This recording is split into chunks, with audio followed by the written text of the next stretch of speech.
Vamos a dar comienzo ya al evento de hoy. En primer lugar, os quería agradecer a todos vuestra presencia. Para mí es una alegría y un orgullo enorme que completar el aforo en estas conferencias, más aún en esta semana de actividad cultural efervescente en la ciudad. Así que muchísimas gracias a todos por venir. Bueno, pues hoy tenemos el honor de presentar al artista visual Inma Femenía, que viene a dar una conferencia titulada Reconducir la luz, como acaban de hacer nuestros técnicos.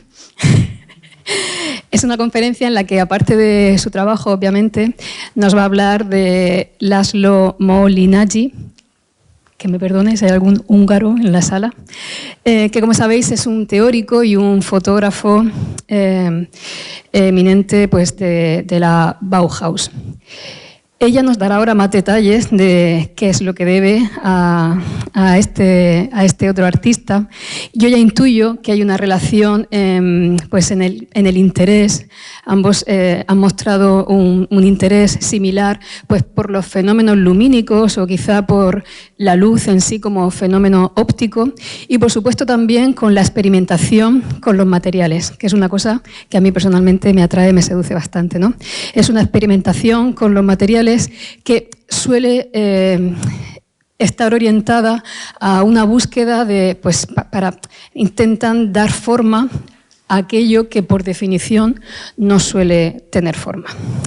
Bueno, yo creo que Inma hoy nos va a aportar pues, esa cara más sensorial o sensual del arte contemporáneo, por eso la he invitado. Eso no es óbice, obviamente, para que nos hable de su discurso, que obviamente lo tiene. Hay mucho interés en la relación que hay entre lo real y lo virtual, y todo eso también está atravesado por la tecnología. Una tecnología que quizás no sea tan evidente, pero espero que tú nos expliques y de la que hace uso sobre todo pues, en esas últimas instalaciones que has hecho en los últimos años, que son instalaciones de gran formato, monumentales, que son hechas ad hoc o site-specific. Y en cualquier caso, estoy convencida de que nos va a ofrecer una conferencia tan transparente y luminosa como su trabajo. Así que muchísimas gracias, Inma. Todo tuyo.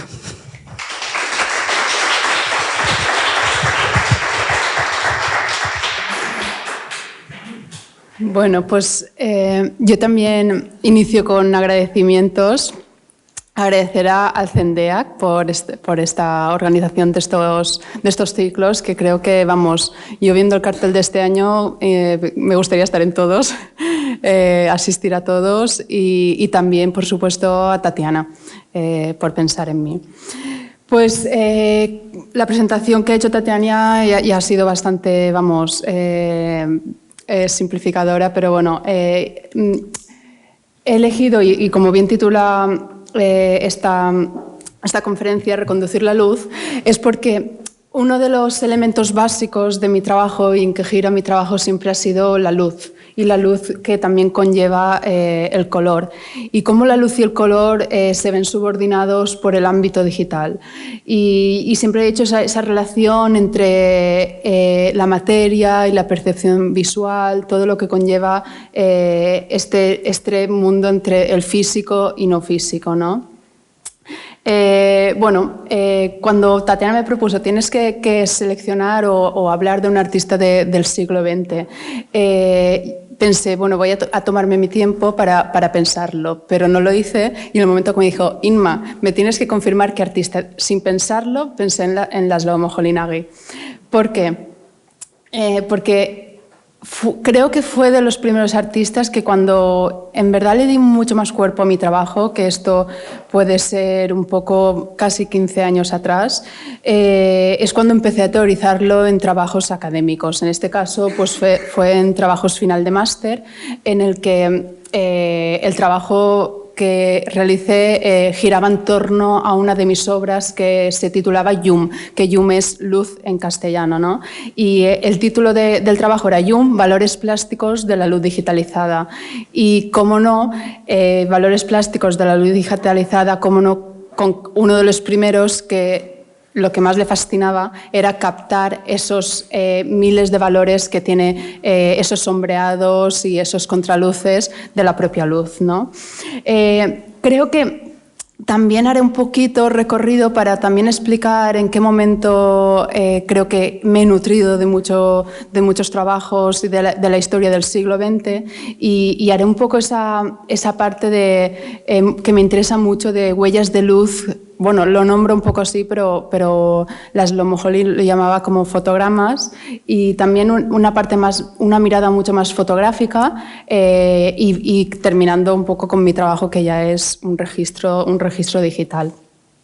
Empezando en que una de las primeras, bueno, para empezar ya, Laszlo Moholy-Nagy es un artista que, bueno, antes de decir artista también podría decir pintor, tipógrafo, fotógrafo, escenógrafo, arquitecto, cineasta, teórico y muchísimas más cosas, porque él lo que más le apasionaba era siempre tener una mirada muy abierta para estar reflejando el arte del momento en el que está viviendo él, ¿no? Y gracias a todas estas inquietudes, lo que él experimentaba era totalmente con la luz y con el tiempo. Que ahí, pues, con esta parte lo teorizó muy bien porque él era docente en la Bauhaus y todos sus trabajos teóricos se publicaron en la Bauhaus y esto tuvo una difusión totalmente en Europa y en Estados Unidos. Para empezar un poco, pues bueno, Moholy-Nagy murió con 51 años por leucemia, pero tuvo muy intenso a ver si aquí tengo me tengo que venir hacia aquí, ¿no? Perdonad un segundo. Vale. Pues bueno, que él fue uno de los artistas que estaba vinculado a la Bauhaus de Weimar, donde él desempeñó toda su carrera de profesor, más en el departamento de fotografía, ¿no? Pero posteriormente uno de los saltos también importantes fue cuando se trasladó y fue el director de la New Bauhaus en Chicago, ¿no? Esto pues estamos hablando en el 1937. Pero bueno, todo esto, estas iniciativas, que Laszlo es uno de los artistas más reconocidos de la Bauhaus, es por toda su inquietud y esa mirada tan personal del mundo, ¿no? Me gusta destacar que esta fotografía, este retrato, es de su exmujer, bueno, en este momento eran pareja, de Lucia Moholy-Nagy, en el que ella lo describía él como que era un hombre con instintos infalibles y de gran intuición y gran capacidad para visualizar con rapidez nuevas ideas. Ajustaba sin reparos, de forma entusiasta, sus sentidos al mundo que le rodeaba. Y por esto una de las cosas es que él plasmó todas estas teorizaciones, por ejemplo, en esta publicación titulada Del pigmento a la luz. En castellano está traducido, claro, esta publicación salió, él es húngaro, pero todas sus publicaciones salían en alemán y muchas de las publicaciones salían en alemán y la que le hablaba alemán nativo era su mujer, que era Lucía. Esta publicación del pigmento a la luz del 1930, he escogido este fragmento porque creo que dice, todos los números o sismos son meramente los métodos más o menos individuales del trabajo de uno o más artistas que comenzaban en cada caso con la destrucción de la antigua imagen figurativa para llegar a nuevas experiencias, a una riqueza de expresión óptica. Esto es lo que para mí, cuando empecé a estudiarlo, es lo que más me dije, vale, aquí es donde me sentía muy cómoda leyendo todas sus teorías, porque él era de los primeros artistas que quería avanzar sobre toda esta nueva visión más pictórica e ir a anteponer también caracteres fotográficos y previsualizar que venía después de los sismos, ¿no? Y él decía que están también la fotografía, el cine y los juegos lumínicos. También posteriormente, bueno, anteriormente en 1925, esta publicación de pintura y fotografía y cine es el que más daba de nuevo a constatar, ¿no?, cómo relacionar la pintura de pigmento, cómo relacionarla con las pantallas de luz proyectadas. Una relación directa del cine con la fotografía y la pintura, ¿no? Cómo relacionar todas estas artes y llevarlas directamente al cine, ¿no? Una condición esencial de que para él siempre defendía que la visión era esa condición esencial para que todo fuese arte, ¿no? Y en yo creo que es como uno de sus hitos más importantes teóricos y de gran manera yo creo que es la nueva visión, esta publicación que se hizo en... bueno, lo pone ahí, pero ahora no lo veo yo por aquí, pero es de sus últimos. La primera edición, después, un año más tarde, fue en inglés, en 1930, y posteriormente aquí en la de castellano la tuvimos en 1963, 30 años más tarde. Pero aquí, de nuevo, daba ese hincapié, ¿no?, al momento en el que estábamos, ¿no?, que era un momento del siglo XX y que él apostaba por una nueva visión, ¿no?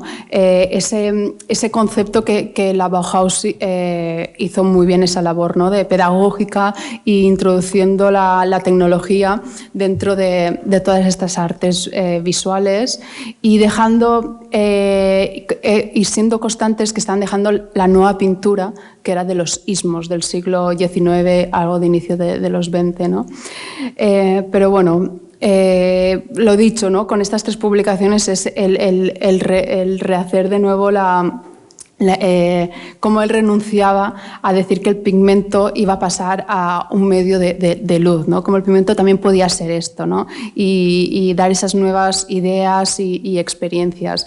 Yo creo que también tenía ese modelo, bueno, creo, y también por todo lo que he estado leyendo un poco que estos días para prepararme esto, es como que, y también en su parte más pictórica, tenía ese modelo más constructivista. Era un modelo que a mí, al final, el constructivismo lo que quería era facilitar, ¿no?, y hacer que unir el arte y la vida, integrar todas estas existencias y experiencias cotidianas y reafirmar esa cualidad creativa de los individuos, ¿no?, que cada uno con constancia podía ser creativo, ¿no?, y conseguir ser pues, una mujer, un hombre completo, pero al mismo tiempo también tenía esa parte, el constructivismo de racional y ese racionalismo un poco sensorial también, ¿no? Pero todas estas experiencias son las que plasmaba, ¿no?, en este hito de suyo de la nueva visión.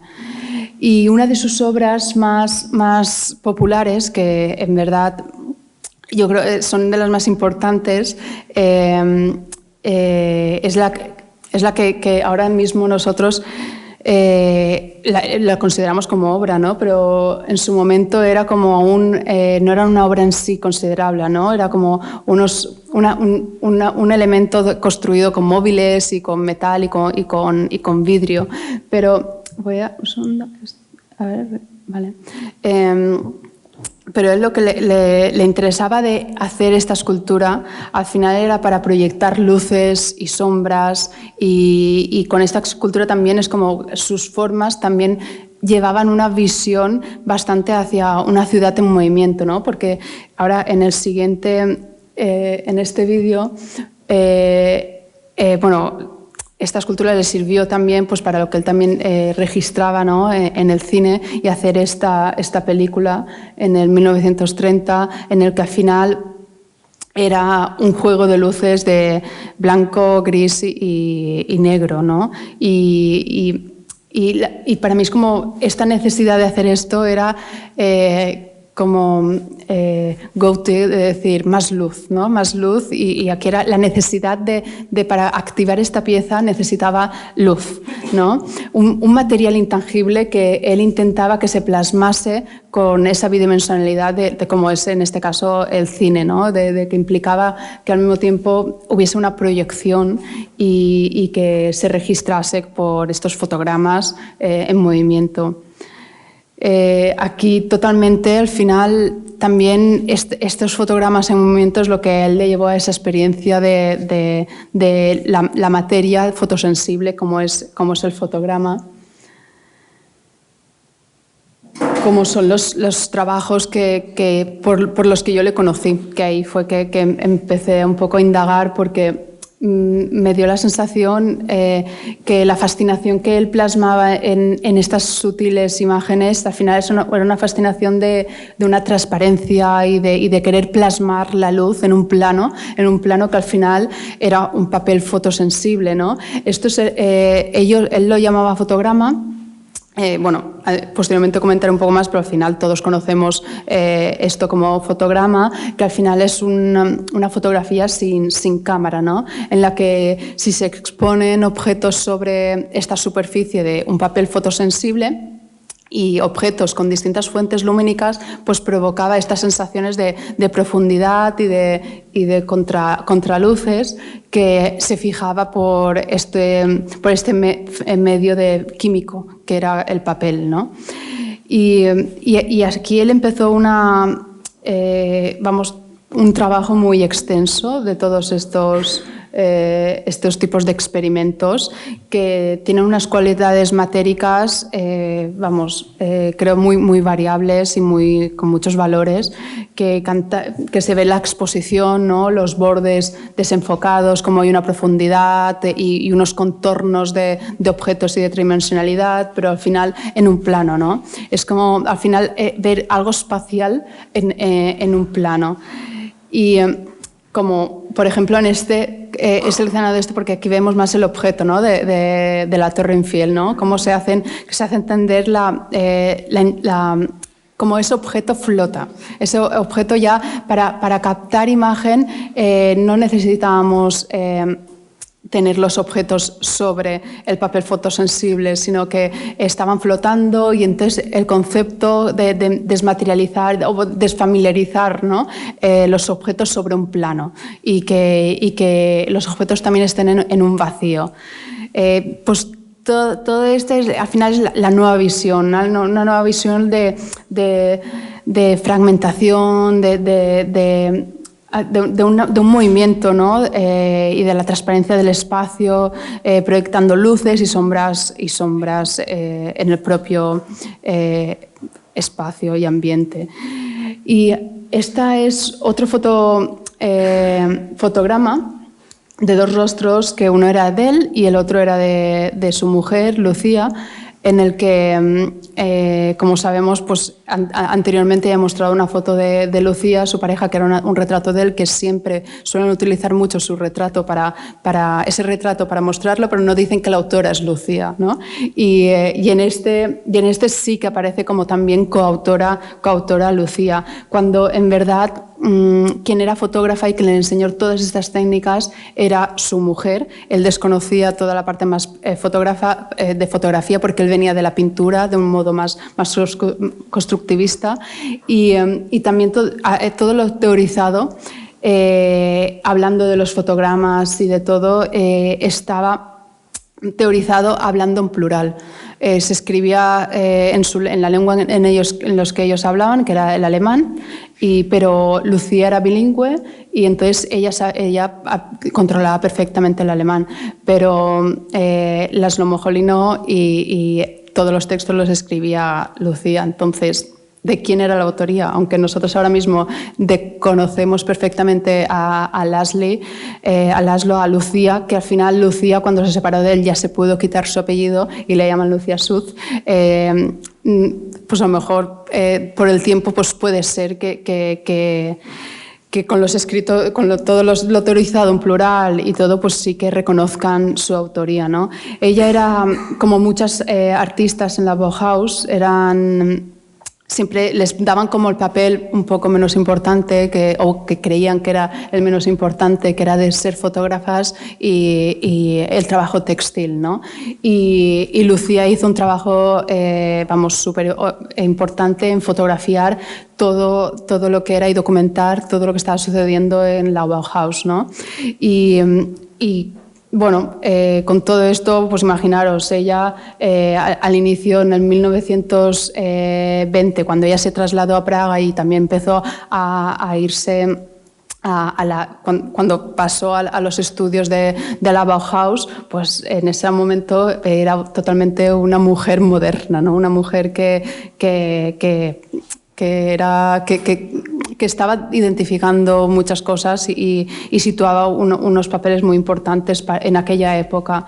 Y también ella lo que hacía para mantenerse era profesora, porque ella había estudiado filología, filosofía, inglés, y también había estudiado historia del arte, y para mantenerse pues trabajaba como profesora como tal, ¿no? Y esto también era un apoyo para Laszlo, para ayudarle económicamente, ¿no? Y bueno, me gustaba un poco nombrarla, toda la labor, porque casi todas las fotografías que veremos de Lucía, de la Bauhaus, hay muchas que son de ellas, todas las fotografías arquitectónicas, y también ella está más situada con esta parte de nueva objetividad, que la nueva objetividad era como qué existe realmente cuando haces una fotografía, ¿no? Que se muestra el autor que está haciendo la fotografía, o que esté fuera ese autor y que se reconozca lo que se esté fotografiando, ¿no? Y en estas fotos es como la foto, yo creo que marcó en la historia el fotografiar arquitectura, el que la arquitectura sea la que hable. Y igual como otras artistas fotógrafas que están olvidadas, pues podemos poner miles, pero bueno, he querido simplemente poner a Lotte, que también por toda esa fascinación tan poética también del sombreado, como también poner a Florence, no lo veo bien, pero Florence, ¿no? Al frente, que él partía clases con Laszlo, y también toda esa forma de mirar a través de lo fotográfico, ¿no? Para aprender a mirar. Yo creo que era el concepto, ¿no? De no mirar simplemente, que la óptica también venía detrás de una lente. Y hablando de todos los fotogramas y toda esta fijación de la luz sobre el papel fotosensible, pues si se le preguntásemos a qué se debe, ¿no? ¿A qué le debe Laszlo? ¿A quién se lo debe, ¿no? Al final es Henry Fox Talbot, pues es el que principalmente el que llevó toda esta parte de arrojar, ¿no? La luz sobre un papel fotosensible. Esto es una obra, es que no estoy viendo muy bien el año, pero bueno, porque es muy importante ver los años, ¿no? de cuándo es, que este es, bueno, lo veis vosotros, ¿no? Y pues eso, al final la intención de estas primeras registros eran pues representarlo, el dibujo exactamente, ¿no? Representar la exactitud del objeto. Sí, del 1845. Y bueno, pues otros fotogramas, porque claro, he destacado como que Laszlo fue el que sacó los fotogramas, pero anteriormente a él, Man Ray o Christian sí que hicieron estos registros, esos primeros registros de imagen sin cámara fotográfica, en el que por ejemplo, para Sade era muy pintar más abstracto, ¿no? Como hacer un cuadro, pero con unos elementos totalmente desgastados, y que un cuadro no fuese totalmente un cuadro, ¿no? Él, en vez de titular los fotogramas, los tituló sadografías, ¿no? Para apropiarse esta técnica. Igual Por ejemplo, este es un trabajo de Man Ray, en el que él llamaba a estos trabajos rayogramas, ¿no? Como ese acto automático de que el momento de que la luz impregnaba sobre el papel fotosensible lo que dejaba, ¿no? Y cómo mostraba esos objetos tridimensionales en una sensación de luces y sombras de profundidad, ¿no?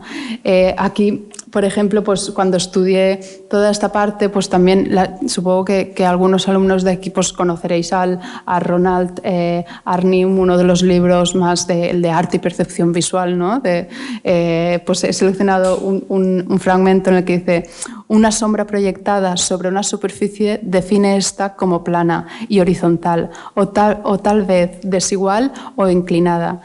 Con ello crea indirectamente espacio alrededor del objeto por el cual es proyectada, ¿no? Es como esto, a finales del siglo XX aún le estamos dando, bueno, es que la percepción lo es todo, ¿no? Pero estos trabajos es una evolución, ya pasamos, todos los fotogramas estuvo haciéndolos entre los años 20 y a finales del 30 ya empezó a hacer estos registros de imágenes, ¿no? Estos de pintar con la luz. Unos fotogramas que al final, en este caso sí que utilizaba cámara fotográfica y el espacio y el tiempo era importante, ¿no? En el momento de exposición que tenía la cámara fotográfica, él dibujaba con luz y al final eran unos dibujos efímeros en el espacio, en el que quedaban impregnados quedaban impregnados sobre una superficie de plano que al final con un valor plástico y también muy luminoso, ¿no? En la Bauhaus, vamos, Laszlo tiene infinitos de textos, de artículos publicados en prensa, en muchísimas cosas, pero también habló mucho de la arquitectura luz, ¿no? También habló de toda esta parte de muchísimos, introduciendo toda la parte de fotografía, luz y cine. Posteriormente también amplió con lo que es la arquitectura, ¿no? Esa investigación de él iba para unir todas estas artes, iba ampliando. También estos, no sé si conocéis algunos registros lumínicos de pintar la luz, como Picasso también tiene unos registros, ¿no? Que él le llamaba fisiogramas, que al final los haría pues, 10 años más atrás o no sé, pero también tenía todo esta forma de pintar en el aire y que la cámara fotográfica siempre al final era experimentar sobre la tecnología que tenían, ¿no? Y sacarle todo provecho, porque como toda la tecnología era nueva, entonces estaba muy virgen para experimentar y al final totalmente libertad, ¿no? Los artistas lo gastaban sacarle todo el jugo. Y doy un salto ya, por ejemplo, en este campo al de Dan Flavian, porque me parece interesante también hablar un poco de que si Moholy lo conocemos como el líder de previsualizar esa nueva visión, ¿no? Yo creo que también allana un poco el campo a un arte más conceptual y más minimalista. Y hablando de luz, es que esta diagonal de Dan Flavin, que al final es una luz comprada, es como siempre lo último en que había en electricidad, pues se compraba y se usaba y se experimentaba con él, ¿no? Y este al final es un tubo fluorescente de 2 metros con algo, en el que hay una diagonal de 45 grados y con eso, vamos, ya se dibujaba también, ¿sabes? Ya se hacían obras lumínicas. Pero todo este recorrido de la visión, de cómo la vemos también, Nancy, me gusta mucho esta imagen, este trabajo suyo, porque ella hicieron unas exposiciones colectivas en el que hablaban mucho de tipografía y de la letra, y ella en todo momento lo que quería era hacer una concentración de lo que era la vista, ¿no? Y para ello esa palabra lo desdoblaba también físicamente, ¿no? Como la visión fija, la visión concentrada, la visión demarcada, la visión localizada, la visión concretada, reenfocada, circunscrita, reconectada con visión en un canal dual, delimitada y reflejada en espejos, cristales. La visión hecha visible. Es como todas las posibilidades que tenía la visión en texto. Me parece que es como cómo va la visión en todo el siglo XX desdoblándose en todo momento, ¿no? Y ahora os he querido también poner un trabajo de Anthony McCall que es la línea que describe un cono. Esta es una documentación gráfica del 2007, pero su trabajo es de los 70. Y al final es como él aborda el cómo materializar esa luz que al final es una luz de la proyección del cine, ¿no? Cómo esa luz también puede ser táctil y cómo esa luz que ya va impregnando ese espacio no tangible, pero que engañosamente se está haciendo táctil, ¿no? Que Anthony intentaba con eso, ¿no? Esa capacidad, creo que la luz cada vez iba más dando esa capacidad metafórica de lo que en sí ella podía representar, que no simplemente era una iluminación, sino que iba muchísimo más allá, ¿no? En cambio, en la década de los 20, donde Laszlo Moholy hizo su aportación con esta parte de fotogramas, yo creo que ahí no había una luz engañosa, era más fiable. Y hoy en día la luz cada vez es más engañosa y vertiginosa, y los artistas lo usan como tal, ¿no? Antes al principio del siglo XX lo plasmaban como la luz y el conocimiento, y actualmente la luz es que ya va mucho más allá en la parte artística. Por ejemplo, esta salpicadura, ¿no? de luz, esta salpicadura de luz de Cel, que al final es una salpicadura y un derrame como el de Jackson Pollock, pero aquí no estamos pintando, sino que es como se está haciendo un juego con la luz y un lenguaje de la luz, ¿no? Que al final es como llevar a esto a una pintura más modernista, ¿no?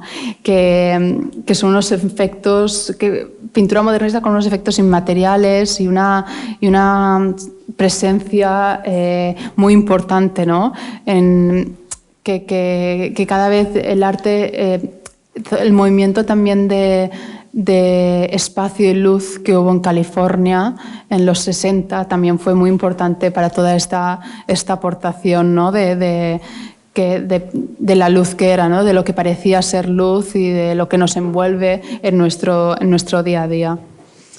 Y como colofón de nuestro momento, pues el trabajo del artista Elias Olafur en su reconocible e inolvidable instalación que se titulaba The Way There, pero todo el mundo lo hemos titulado como El Sol, que al final es una poética y un fenómeno natural hecho a una escala y con un artificio de la luz dentro de un edificio que vamos...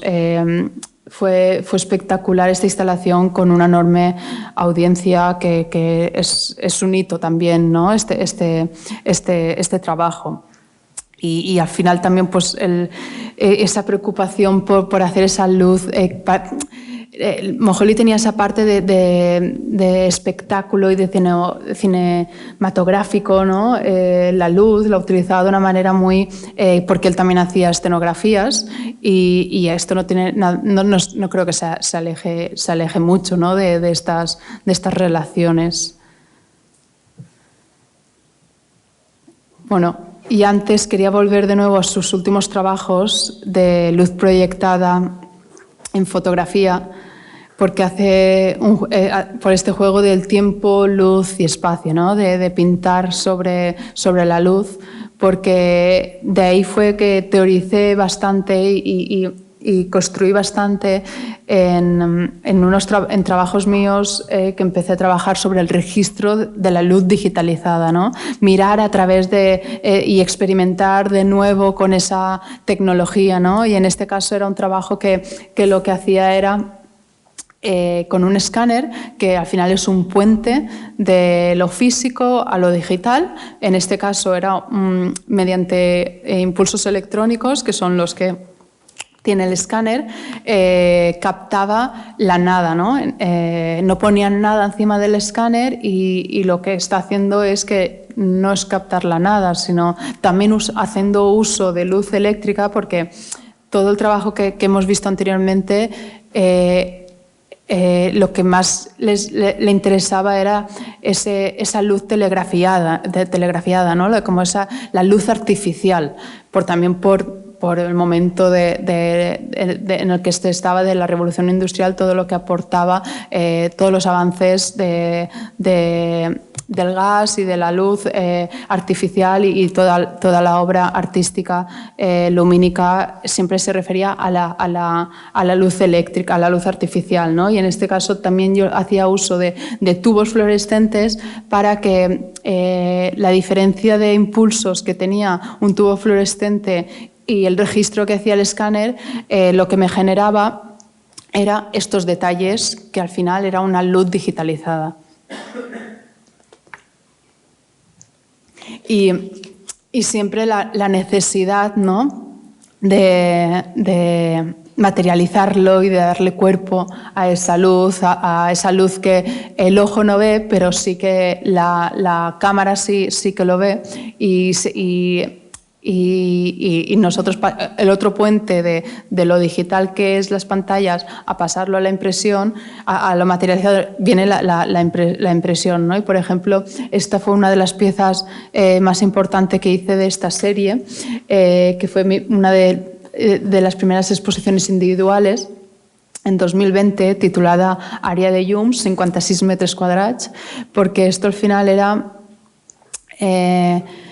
la luz que había digitalizado en ese espacio, en esa sala expositiva, que ese espacio eran 56 metros cuadrados y la luz que percibía el escáner, y cómo esa luz la materializaba, igual con esas inquietudes de materializarlo con un cuerpo transparente, translúcido, y que aparte también fuese recorrido para que y ampliado, ¿no? Porque por las dimensiones que tiene esta instalación es como que conseguía las cualidades de lo que es la imagen digital, de ampliarla. Y vamos, el plasmar este registro digital a plasmar a lo que Moholy hacía con las transparencias y los sombreados de las luces, fue una de las cosas los vínculos que al descubrir su trabajo me apasionó. Aquí os he puesto una de las imágenes, pues, de cómo materializaba estas luces digitalizadas, que al final lo hacía mediante un material como es el poliuretano, que es un proveniente del látex, siempre pues proveniente del látex, y seleccionas unos materiales para saber cuál es su conservación y conocer su perdurabilidad, y también pues, contra los rayos ultravioletas y todo esto, ¿no? Entonces este material me daba estas propiedades que no se alteraba por el tiempo ni cambios de temperatura, y lo que hacía era dar con el mínimo film, darle cuerpo a ese color que era de nuevo era un color luz, pero yo lo pasaba para materializarlo con color pigmento, pero en este caso un color pigmento que era el de las impresoras.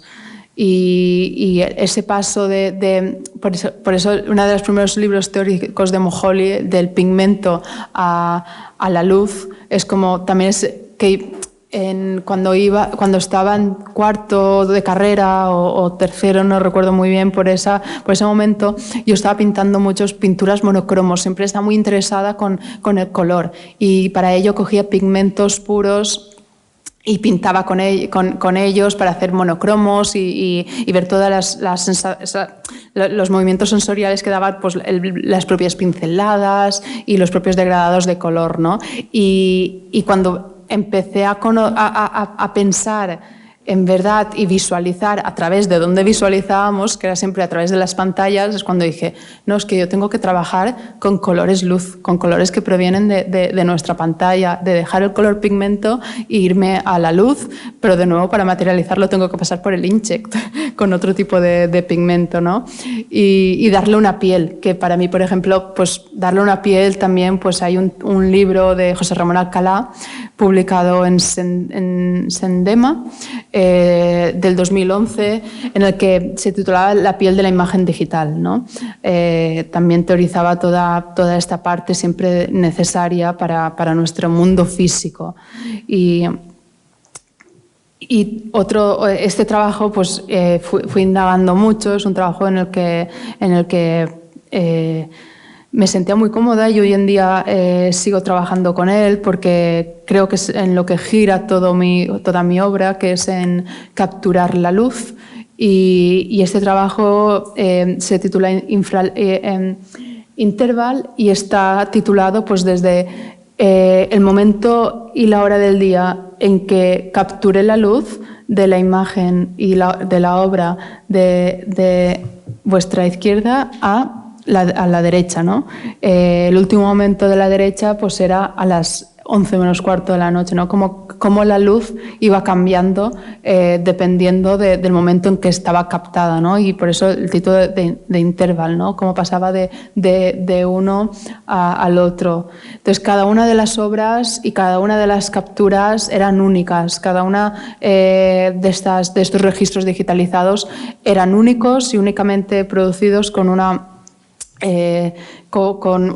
manera de materializarlos y la función era esa, no el registro que yo obtenía, sino cuando terminaba en sí a ser una obra única y materializada, porque la unión entre la materia y la impresión sobre este material era como la fusión entre las dos cosas y se generaban una compatibilidad de registros que era ese tipo de luz, ¿no? Digitalizada, no la que estaba detrás la que teníamos detrás de la pantalla. Este, por ejemplo, es un trabajo que hice el año pasado, en el que, como veis, estoy en un espacio abandonado, en el que hago un recorrido con una pantalla, que en este caso es un iPad, y ese recorrido está capturado por una cámara fotográfica. Al ser capturado, lo que hace es este resultado, ¿no? Y el utilizar la palabra ser-espacio es porque a raíz... espera, a ver si lo... Creo que sale. A raíz de... Vale, pues ahora no sale, pero... Pensaba que se reproducía, pero a raíz de esos impulsos que iba haciendo la pantalla LED, anteriormente estudiado con un programa de 3D, en el que con una cámara fotográfica a larga exposición hace el registro de esa ocupación del espacio de la luz, ¿no? Es como que me interesaba de nuevo darle cuerpo a la luz y al poner ser, ponía como que la luz está habitando, ¿no? La luz está siendo espacio, la luz está... entonces es como también una evidencia directa a todos los impulsos que tenemos de pantallas hoy en día a nuestro alrededor. Y este es un trabajo que hice el año pasado, pero que también llevé lo publiqué el año pasado, pero llevé muchísimos años, más de 10 años, investigando y pensando en ello, hasta que finalmente también es uno de los trabajos que utilicé la palabra, y la palabra no era abstracción, ¿no? Era muy difícil para mí, Y esa era una de las cosas que la nueva visión de la Bauhaus también hacía, ¿no? El darle la importancia a estas cosas abstractas, ¿no? Entonces, el darle palabra a la luz también para mí era muy importante y difícil. Por eso también el trabajo que antes os he mostrado, ¿no? El de Holt, que me gusta mucho, lo tengo bastante como referencia, como con palabras desdobla la visión, ¿no? Como en este creo, vale, es que como es un vídeo, digo, no sé si se está cargando, pero este es un vídeo del estudio en el que estaba yo en 2014 en Berlín, y es una escena cotidiana que tenemos todos, ¿no? En el que cuando tú abandonas el espacio de trabajo, pues al final la pantalla del ordenador deja de funcionar, en teoría deja de funcionar, ¿no? Y reproduce, en este caso, pues tenía el salvapantallas típico de Mac, ¿no? Entonces me generaba estos paisajes de colores en el que al final en nuestro espacio más íntimo también generamos estos nuevos paisajes en los que de esta experiencia pues saqué esta instalación, ¿no? Recalcar de nuevo mediante 6 pantallas dispuestas contra una pared, recalcar, esto es una captura, es una foto simplemente, pero también era esa reproducción del salvapantallas, de cuando el ordenador no está funcionando, es como recalcar cuando los aparatos no funcionan, que también tienen su propia vida, y aquí al final era un paisaje, un horizonte de paisaje digital en el que eran amaneceres. Los amaneceres iban pasando durante el transcurso del día y iban cambiando de color.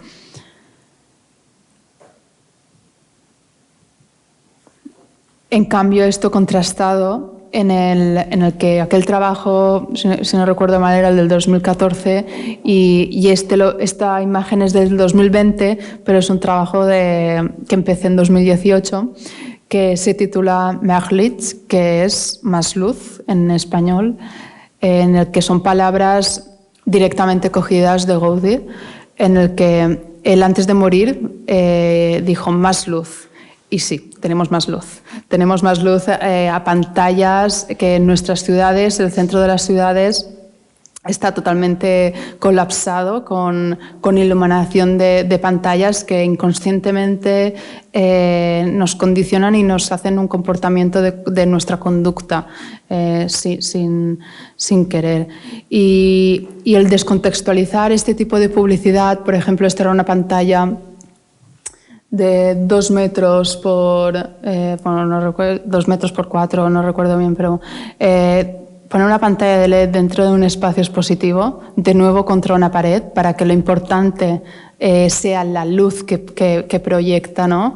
Y como todos los otros trabajos, como veis que siempre la luz la intento reconducir para mostrar su mayor sutileza.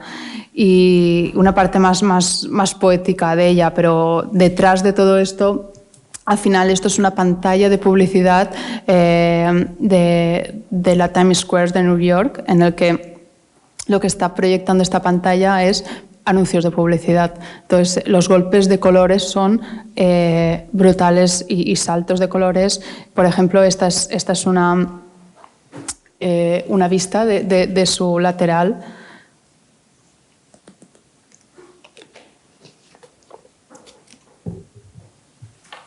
Bueno, nuestro marco de representación actual, ¿no?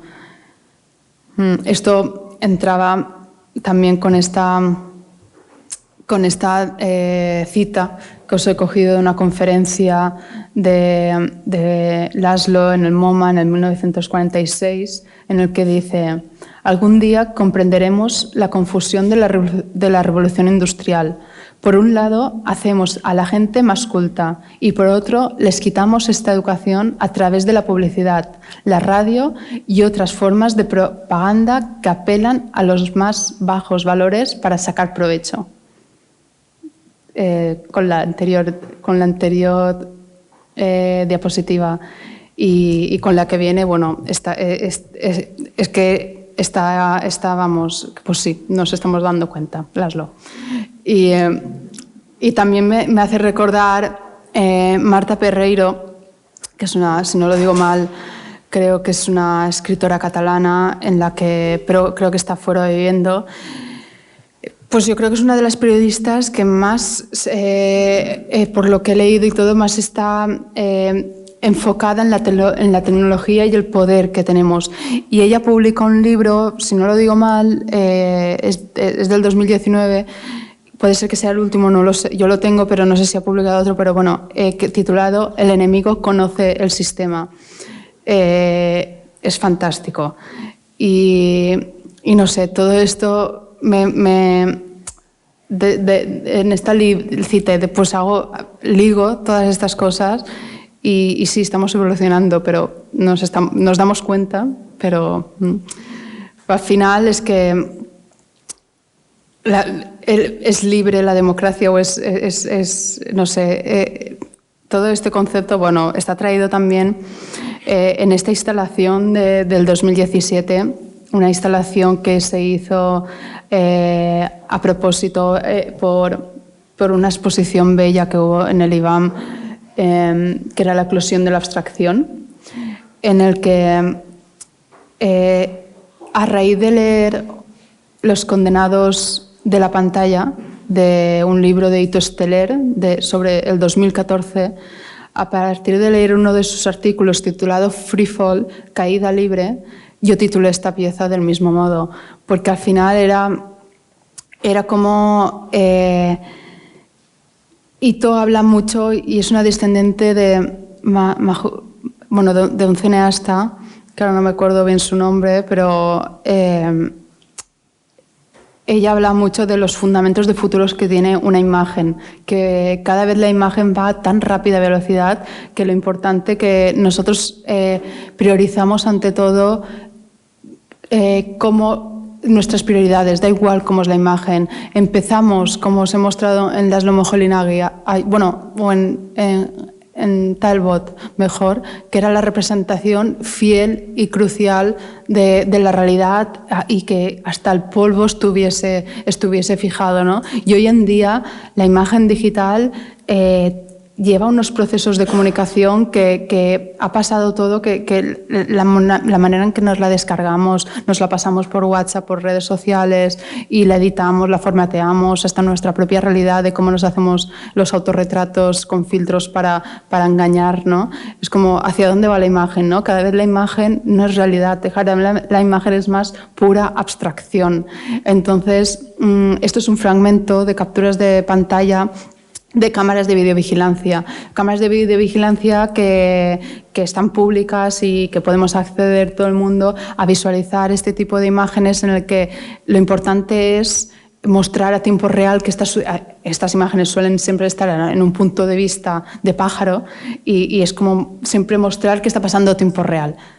Pero la calidad no importa, está mostrando a tiempo real, ¿no? Entonces, cogiendo este tipo de imágenes e imprimirlas a tan gran escala, como en este caso, que son 8 metros de altura, pues nos volvemos a la abstracción pura y dura y creo que reafirmaba con esta posición de la instalación en que estaba cogida de su punto más alto del edificio del IBAM, en el que la imagen estamos viendo un momento congelado de esa imagen que está cayendo, ¿sabes? De esa vocación de la gravedad de una propia de la imagen, ¿no? Y de nuevo materializar y utilizar esta imagen para darle corporeidad con materiales transparentes y siempre una reminiscencia muy directa a la tecnología. Son materiales, en muchas obras mías son muchos materiales industriales, que al final es una relación directa con nuestros grandes almacenes de hoy en día, nuestro acceso directo al material, ¿no? Y de este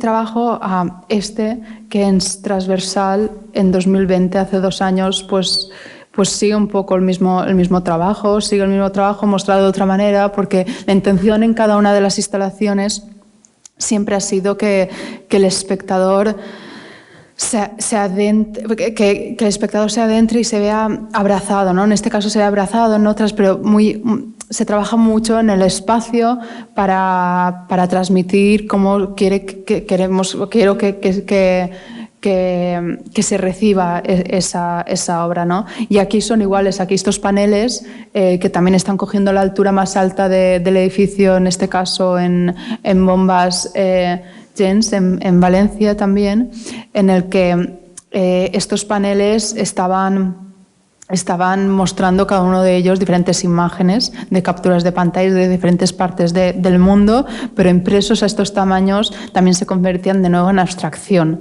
¿Y por qué? Porque a estos tamaños pues simplemente esos procesos que yo creo que describen mucho lo que nuestro día a día, que es ese desgarro y una de las cualidades principales de la imagen es el ampliarla para forzar. Y después también es que me adentro a los píxeles y vuelvo de nuevo al color-luz, ¿no? Porque al ampliarla, al final la imagen se convierte también en píxeles, ¿no? Es como que también indagas dentro de esa pixelación y situar estos paneles frontal a la visión del espectador. También es como que la visión, cuando tú entras en esta sala, tu visión está totalmente condicionada, tienes que atravesar atravesar la mirada con estos paneles. Y el mirar a través es que lo que conlleva todo el trabajo. Y continuando con esta exposición, pues también está Black Mirror o Holt, ¿no? Holt, esta obra que está en la derecha, habla lo mismo y sigue ese concepto de free fall, como la de transversal, que como la imagen al final está siempre sujeta. La imagen cuando la imagen sale de la pantalla ya tiene que estar cogida por alguna cosa, porque si no, por la forma de la gravedad, está en el suelo. Esta referencia de montarla de esta manera, pues viene por los momentos cotidianos míos. Pues en este caso visualizaba este tipo de imágenes en la huerta valenciana, a las afueras de la ciudad de Valencia, en donde tenía el estudio y siempre pues veía pues cómo se degradaba también todo ese plástico de las huertas y se degradaba por el paso del tiempo y también por la dejadez, ¿no? Y bueno, este tipo de sujeción fue tomada directamente de estos lugares. Y para mí también tenía mucha importancia, antes os he enseñado Merlich, que es la pantalla, pero también os he enseñado Spectrum Screensaver, que es la pantalla cuando no está funcionando, que está en salvapantallas, pero en este caso es igual una referencia directa a la pantalla apagada, a un espejo negro. La pantalla cuando está apagada es un espejo negro totalmente pulido en el que nos podemos reflejar totalmente, ¿no?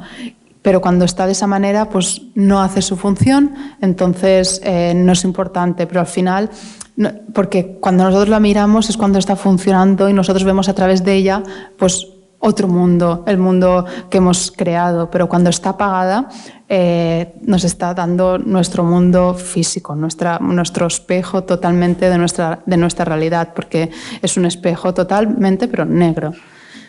Y en este ejemplo es como hablando también de la importancia, ¿no?, de la instalación en las exposiciones y de la interacción que tiene el espectador al ver la obra. También me interesa mucho pues cómo interactúa con ella. Todo esto, pues, estos son casualidades en las que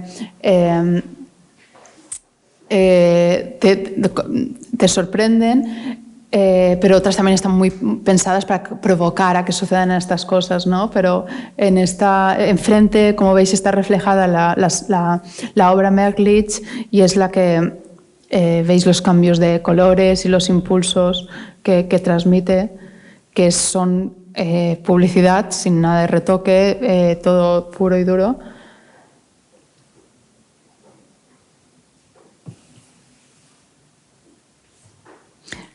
Para mí este vídeo también, pues porque para mí es muy importante también la corporeidad, ¿no? El cuerpo del espectador rodeado, sobre el cuerpo rodeado y siendo piel, dándole corporeidad a ese color y viéndose impregnado del color de Meglich, pero después viéndose reflejado.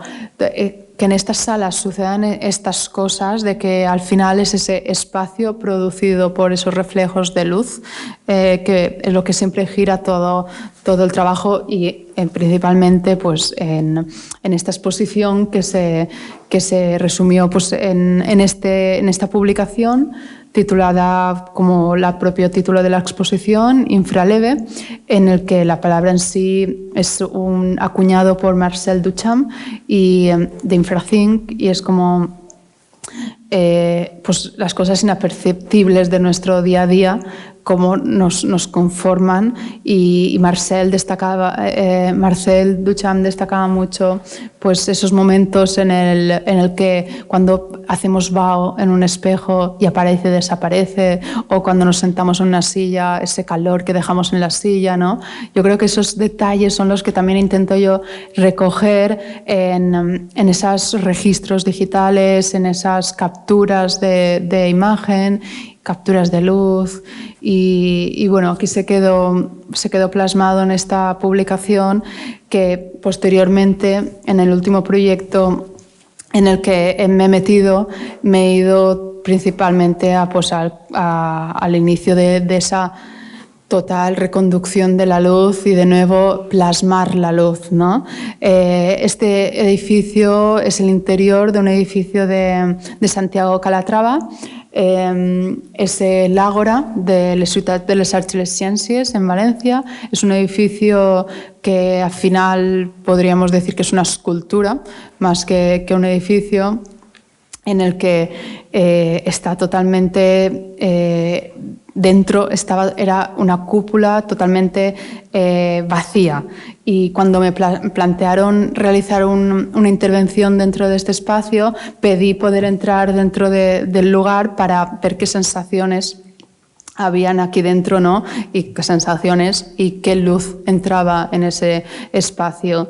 Y también estaba proyectado el proyecto que el estudio de Enric Ruiz Gueli, junto a colaboradores como Javier Peña, un arquitecto de Murcia, ha estado mano con Enric desarrollando este proyecto, en el que el concepto de esto era que dentro de esta cúpula, de este edificio vacío, Enric lo denominaba como ballena, que dentro de este edificio construir un paisaje. No construir un edificio dentro de otro edificio, sino construir un paisaje en el que hubiese sus elevaciones, sus montañas, sus nubes, un horizonte dentro de ese concepto que Santiago tiene de producir sus edificios a unas alturas, como en este caso, de 60 metros de altura, 61 de altura, ¿no? Y dentro de este edificio tenía que intervenir, proponer, y propuse que en esta edificación, que era una metáfora a la naturaleza, le faltaba un fenómeno, en este caso el fenómeno óptico, que todos conocemos como un arco iris, ¿no? Es un fenómeno óptico que está relacionado mucho más con este espectro cromático, que son otras relaciones de diferentes tipos de arco iris, como son arcos horizontales o otras cosas, pero para mí lo importante era que dentro de este espacio, que era todo luz, porque Santiago, el edificio de Calatrava, lo que le caracteriza es que le encanta que entre la luz totalmente, pero que dentro sucediese este espectro, ¿no? Y entonces plasmé cuál sería su posición, cómo podríamos situar este espectro dentro de esta combinación de que al final este centro, no lo he nombrado, pero es el centro de CaixaForum Valencia, se inauguró este año, en 2022, antes del verano, en el que CaixaForum tiene una iniciativa muy fuerte social y en este edificio se aúna arte, naturaleza directamente con toda esta arquitectura y ciencia también, porque esta parte instalativa tiene una experiencia directa con la óptica, ¿no? Con esta... que en su caso ahora hablaremos de la aparición de este arco iris y el reconducir la luz, ¿no? el ver qué recorrido tiene la luz dentro de este edificio, ¿no? Esto es una imagen de Isaac Newton con su compañero de habitación. Esto es una imagen del 1854, es un grabado, en el que muestra, ¿no?, cómo la luz se descompone a través de un prisma. Y bueno, pues todo esto me vino a estudiar de qué manera podía reconducir esa luz en este edificio que se estaba creando y que yo quería que esa luz fuese totalmente mágico lo que se sucedía ahí dentro y que no se viese en ningún momento la intervención que se hacía instalativa para que estuviese oculta al espectador, que cada vez que apareciese esta obra fuese como esa sensación que nos da cuando aparece un arco iris, ¿no? Y también eso conlleva a que cuando el espectador entra dentro de este centro cultural, que haya una participación activa del espectador, porque hay unas horas en el que la pieza aparece y también es óptica, y eso conlleva que depende de la posición del espectador, la puede ver desde un punto de vista o desde otro, ¿no? Entonces, dependiendo de qué punto, pues ve más intenso los colores o menos, ¿no? Ahora mismo la obra se puede ver durante 5 minutos cada hora, pero aparece cuando hay luz del día. Cuando hay luz del día es cuando se activa esta luz para que, por ejemplo, se plasme sobre una neblina. Estos son unas pruebas, unos primeros testeos a pequeña escala de lo que quería conseguir dentro de este espacio.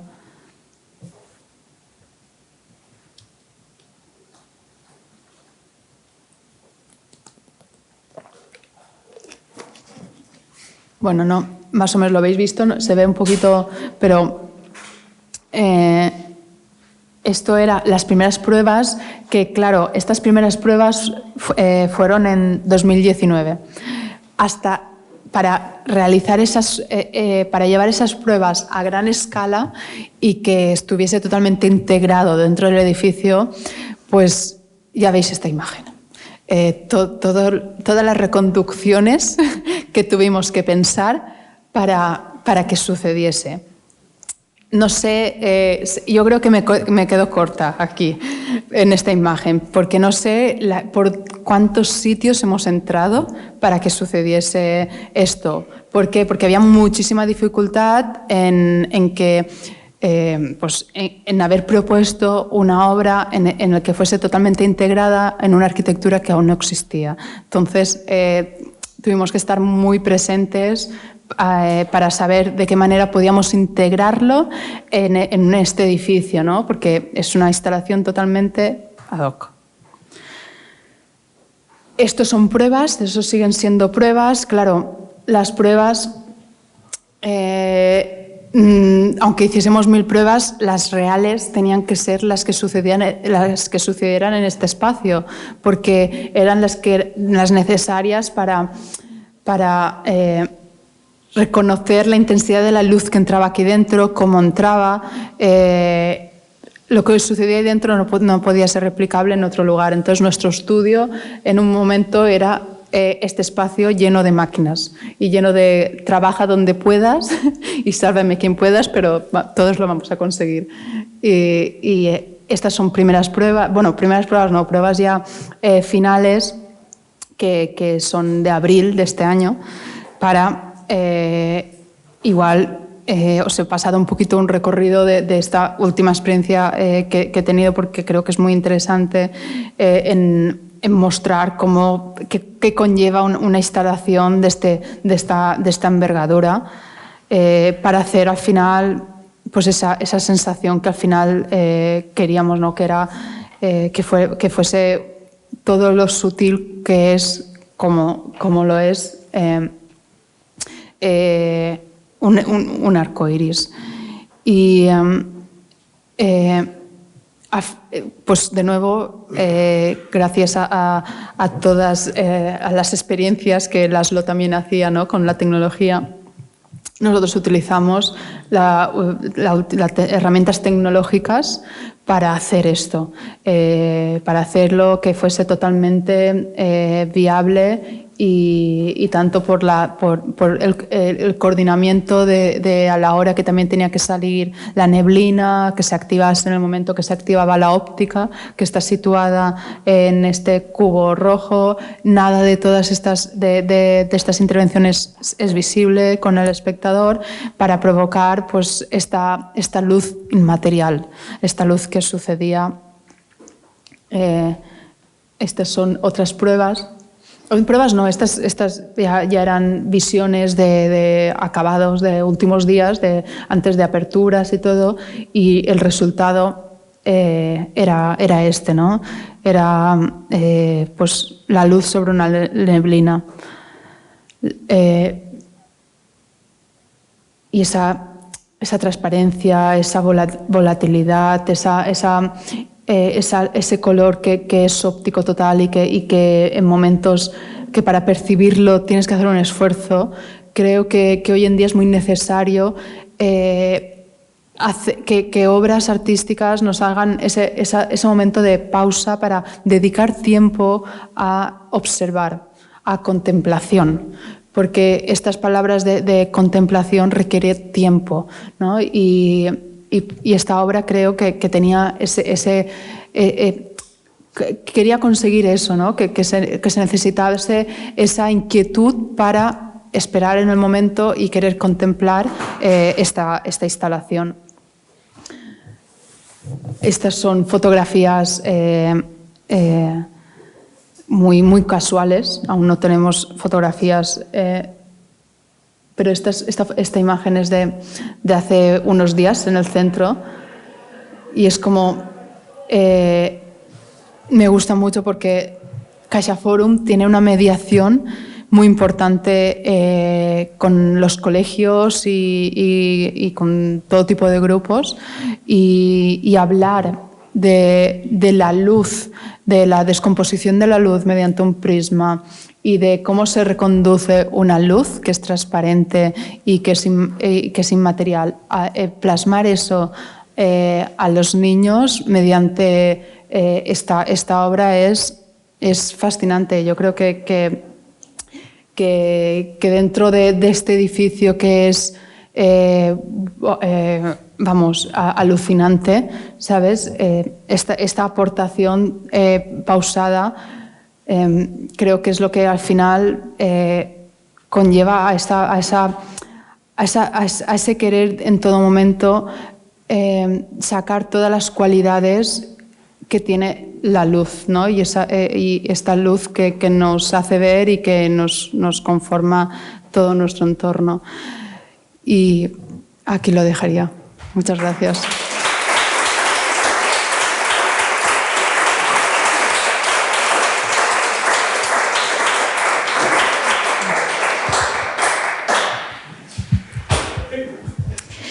Bueno, Inma, qué maravilla. Qué interesante, qué sugerente ha sido todo y qué bien ha sido enlazando pues, los intereses y las temáticas, ya no solamente de tu trabajo y el de Laszlo, sino de otros artistas. Desde luego ha sido una masterclass en toda regla. Enhorabuena. Y con este final apoteósico vamos a establecer un micro turno de preguntas de 5 o 10 minutitos, por si tenéis alguna cuestión, alguna curiosidad. No seáis tímidos. Yo tengo una curiosidad. ¿El prisma del CaixaForum qué tamaño tiene? No, lo hemos hecho con óptica y está escondida la óptica. No es visible. Sí. Qué maravilla. Bueno, la mayor parte del público asistente, o al menos la mitad, son estudiantes de Historia del Arte o egresados de Bellas Artes, así que yo te voy a hacer una primera pregunta, comentario genérica acerca de, hemos visto una maqueta súper interesante. Yo te quería preguntar por eso, por tu trabajo en el estudio. ¿Qué peso tiene? ¿Con qué equipo trabajas? Porque imagino que esto habrá sido un trabajazo con un equipo, gestionar eso, ¿no? Lo que excede del trabajo manual o las posibilidades, e incluso qué importancia tiene la tecnología, que yo sé que mucha, pero, por ejemplo, eso a nivel de taller, de relación directa, de pelearse, pues eso en el estudio, pues cuando supiste de la existencia de las impresoras sobre sólidos, sobre rígidos, ¿no? Y eso cómo lo has ido implementando en tu obra, ese tipo de curiosidades que quizá quedan al margen en una conferencia al uso y que yo creo que este es un poco el canal para poder hablar de todo eso. Pues todas esas cosas de cómo materializarlo, ¿no? Creo que es experiencia, creo que el conocimiento de las máquinas o de la industria que te permite ha sido por experiencias y por ir chocándome con cosas. Y, por ejemplo, las primeras máquinas que vi de trabajar sobre soportes rígidos las conocí en Berlín. Y entonces ahí fue que también se me abrió un campo enorme. Y también a mi vuelta de Valencia, yo siempre digo que mi estudio es como que tiene una extensión hacia toda la red de colaboradores que son proveedores míos que están alrededor de mi estudio, que es muy importante para mí, y en Valencia, que es donde tengo el estudio, alrededor tengo muchos polígonos en el que tengo una industria increíble y que durante años me he ido haciendo pues familiarizándome con todas, con las que más trabajo, y son las que al final pues día a día pues ya te conocen, ya saben cómo necesitas las cosas, te cuentan también cómo avanzan ellos tecnológicamente y todo. Esto en la parte de materializarlo, ¿no? En la parte de imprimirlo, en la parte porque también trabajo con artesanos, desde el hierro a...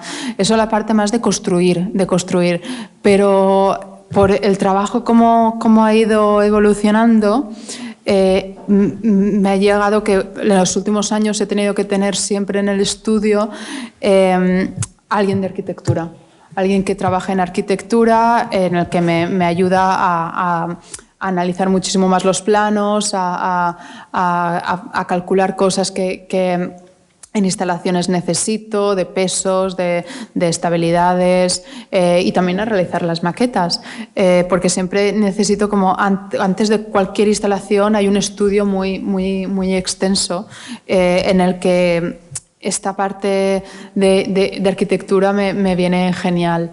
Y ya en el último proyecto he incluido a ingenieros, en el que también es otro mundo, ¿no? Entonces es como, sí, lleva que el proyecto, pues que vas creciendo y que cada proyecto te conlleva a colaborar con otros, pero para mí es muy importante estar en contacto con todos ellos, ¿sabes? Y que en cada proyecto utilizar de cada uno de ellos. Hola, Ima. Hola. Muchas gracias por la presentación, que ha sido fantástica y muy interesante. Y yo te quería preguntar, por igual que esos puntos de contacto que nos has explicado entre László y tu obra, a través de la luz, a través del estudio del color, y quería preguntarte por esos puntos de contacto o de fricción que hayan podido surgir cuando has estado investigando en cuanto a la educación artística. Esa faceta tuya también, y ahora que hay muchos estudiantes aquí también, en cuanto a enseñar esa pedagogía sobre el arte, ¿no? Un poco lo que has hecho, pero ¿qué hay de eso? A ver, si entiendo la pregunta, es la pedagogía que hay con el... A ver si me explico mejor. No, pues, lo mejor es que lo... a nivel de... Cuando hablabas de que todo el mundo podía ser creativo en ese sentido, ¿no? O hablando de la Bauhaus y de László, o sea, la educación tiene un punto fundamental, llevarlo a lo cotidiano, ¿no? El arte que trasciende su marco de acción y es transversal a la vida al final, que es un poco también eso que estabas contando, ¿no? De esos momentos cotidianos que tenemos y que tratas de capturar, ¿no? ¿Y eso cómo se enseña? O eso luego no lo llevamos a la educación artística desde pequeños, sino... Y ahí parece que está enmarcado en el tema de las manualidades, hablando del art thinking de María Caso y Clara Mejías y tal, ¿no? Entonces, ¿tú en qué te has visto reconocida con esa forma de enseñar o en qué no? Pues, a ver, en la forma... yo no enseño en teoría, no hago eso, sino creo que para mí estas conferencias me ayudan a yo también investigar esta parte más teórica, porque siempre en el estudio siempre estás muchísimo más en la práctica, pero también las inquietudes van a que todo el rato tener tu biblioteca y estar ahí impregnándote de textos y todo. Pero yo creo que en la educación es súper importante el cultivar, ¿no? a todo el mundo. Es que los centros culturales, los espacios, son la labor que hacen, ¿no? A esa meditación, a esa mediación directa con la sociedad para que haya una reflexión sobre nuestro entorno y nuestro día. Yo creo que esa es la labor principal y la que, no sé si te he respondido por ahí, ¿sí? Un poco también cuando salían los niños al final, ¿no? El sí. decir, o sea, es que el arte está siendo un medio en el que era un poco lo que hablaban también en Art Thinking, y yo veía muchas similitudes con eso, ¿no? De decir, es que es el medio que trasciende, es decir, si tú enseñas matemáticas, bueno, sí puedes extenderlo fuera de su campo, pero quizá es muchísimo más transversal el arte en ese sentido y mucho más vital que otras disciplinas, ¿no? Sí, es que yo he sido consciente de eso gracias a la labor que ha hecho centros culturales, como en este caso Bombas Gens o CaixaForum, a través de mi obra. Quiero decir, cuando he mostrado esa experiencia de espectadores moviéndose en el espejo, son cosas que me mandan a mí, son cosas que me doy cuenta que la obra, cuando sale de mi estudio y se instala, es como hace otro trabajo. Es como todo eso que te he comentado antes de decir, yo me impregno de mi biblioteca, estoy siempre con curiosidades de leer, de qué está pasando, pero después lo principal es lo que sucede posteriormente. Y el trabajo de mediación que hacen estos centros culturales es brutal, que yo misma que aprendo, ¿sabes? Yo cuando la obra ya está expuesta y ya está rulando, por decir así, con estas actividades con los niños, es cuando, wow, hasta ellos muestran el trabajo de una manera que digo, es que es verdad, es que es eso. No sé, me fascina toda esa parte que he conocido yo y que creo que tiene que ser cada vez más accesible esto. Y CaixaForum es un ejemplo súper claro de esta accesibilidad, ¿no? que hay que tener con esa educación, porque al final la educación es que viene desde... Si lo tienes incrustado dentro de ti es porque te ha venido desde pequeño, ¿no? Y esa educación, si desde pequeño nosotros la ponemos no como una obligación, sino como que está ahí, como que sea conocedora, creo que vamos a ser conscientes de muchísimas cosas transversales. Bueno, muchas gracias por la conferencia, por todo. Yo quería hacerte una pregunta relacionada con tu obra y con lo que has hablado. Y sobre todo me llama mucho la atención la pieza de la pantalla que está tan grande, y un poco la experiencia me recordaba en algunas películas siempre cuando un personaje se queda dormido y se despierta con la televisión y vemos que la cámara está situada detrás. Entonces yo te quería preguntar si tu interés obviamente tu interés está focalizado en esa luz, en ese retratar la luz, pero en el momento en el que la gente pasa por delante, etcétera, quería preguntarte si tú crees que el individuo, y más en concreto que la piel, es permeable a esas exposiciones a la luz, que esa luz que tú retratas realmente tiene una capacidad de... Suena un poco feo la palabra contaminar, pero quiero decir esa adherencia o esa capacidad un poco transformadora o de impregnar, o si crees que es una cosa temporal en el momento en el que hay una exposición a la luz, es el momento en que la luz hace algo y luego cuando desaparece muere. O sea, quería saber si sentías que había una... Es permeable. Es permeable. Nosotros nos construimos las ciudades o nos construimos nuestra propia casa para que la televisión se vea bien, para no ponerla en contra de la ventana. Todo lo tenemos condicionado para que podamos ver bien a las pantallas. El cine de verano en la calle se hace por la noche para que podamos ver lo que decir. Todo es súper permeable, todo. No sé si he respondido. Sí, sobre todo la idea de si crees que permanece o dura en tanto que dura esa proyección o el momento en el que esa luz está atrapada o está proyectando. Si crees que la luz tiene la trascendencia solo en esa franja de tiempo o si crees que luego permanece de alguna manera, hay alguna reminiscencia de eso. Yo creo que sí. Yo creo que sí que permanece. Primero, por las experiencias que tú has tenido, te perdura al momento en que ya la luz haya desaparecido o no, te perdura y sí. No sé. Gracias.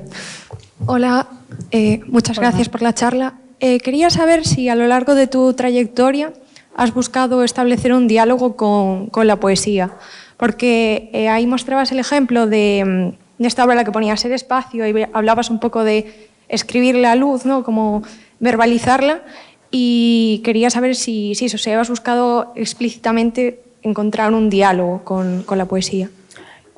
Con la poesía creo que me da mucho respeto, pero con los ensayos y con los textos, por supuesto. Lo he buscado, o creo que me han aportado tanto que sí, han venido y los he cogido, pero también creo, en concreto en la poesía, creo que también puede estar dentro de estos ensayos. Pero como he dicho en la obra de Ser Espacio, es como que es un campo que también me da lo veo también inabarcable y me da mucho respeto también. Bueno, pues muchísimas gracias, Inma. Muchas gracias a todos los asistentes, por supuesto a Cendeac y a LICA por auspiciar este tipo de iniciativas. Hoy el debate y posterior cerveza lo vamos a trasladar directamente al espacio AP1, que es el espacio de proyectos de la Galería Art 9, porque Balanza está inaugurando allí una exposición comisariada por Miguel Ángel Hernández, así que si os parece nos encontramos allí. Muchas gracias.